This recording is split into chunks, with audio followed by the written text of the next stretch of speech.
பன்னீர் கரும்பு போடுறதுக்கு ஒரு ஏக்கருக்கு எவ்வளோ செலவாகுன்றத விவரத்தை சொல்கிறேன். விதை புல் வந்து ஒரு ஏக்கருக்கு 15,000 புல்.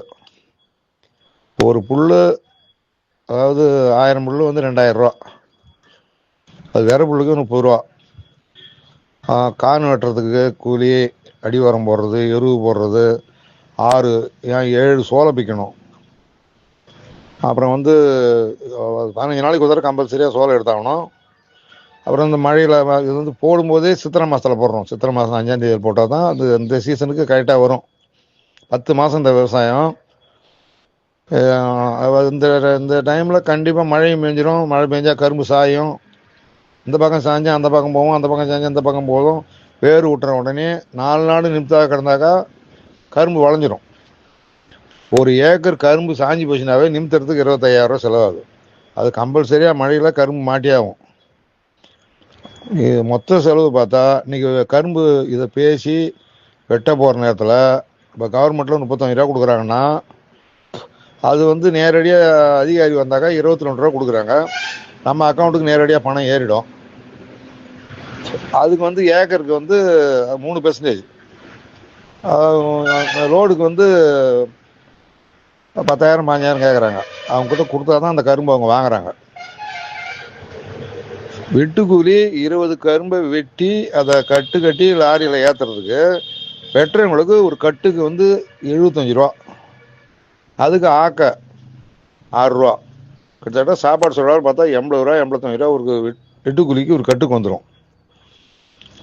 ஒரு ஏக்கருக்கு மொத்த செலவு கரும்பு வெட்டி முடிக்கிறதோட 2.5 லட்ச ரூபா வரும்.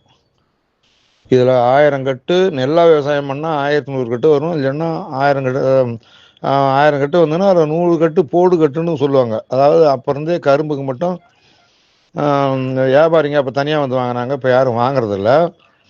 கவர்மெண்ட்டில் கொடுத்ததுலேருந்து யாரும் வாங்குறதில்ல. குறிப்பாக அதுக்கு முந்தைய 1 மாதத்துக்கு முந்தைய கரும்பு கட்டும். அந்த கரும்பு வந்து 1 மாதத்துக்கு முந்தைய போய் புல் போட்டு எல்லாம் தின்னு கிடப்பாங்க. இப்போ யாரும் அந்த கரும்பு திங்கிறவங்க பல்லுங்கள எல்லாம் சுகர் பேஷண்ட் ஆகிட்டான்.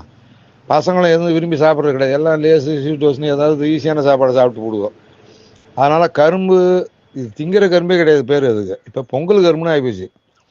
இதுவே இந்த கவர்மெண்ட்டில் அந்த கரும்பு எடுக்கலைன்னா இந்த பயிரே உற்பத்தி பண்ணுறதுக்கான வேலையும் கிடையாது. இந்த கவர்மெண்ட் இந்த பொங்கலுக்குள்ளே இந்த கரும்பு வெட்டினா உண்டு. இல்லைன்னாக்கா அப்படியே ஏர் ஓட வேண்டியதான். அந்த கண்டிஷன் தான் போய்கிட்டு இருக்கு இந்த விவசாயம்.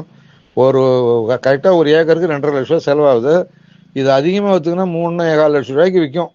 நல்ல ரேட்டு நியாயமாக கொடுத்தா.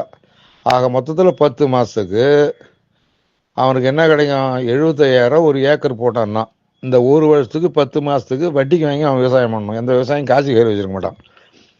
இதில் சொந்த ஆளாக இருந்து அவன் உழைச்சான்னா தான் இந்த 75,000 கிடைக்கும்.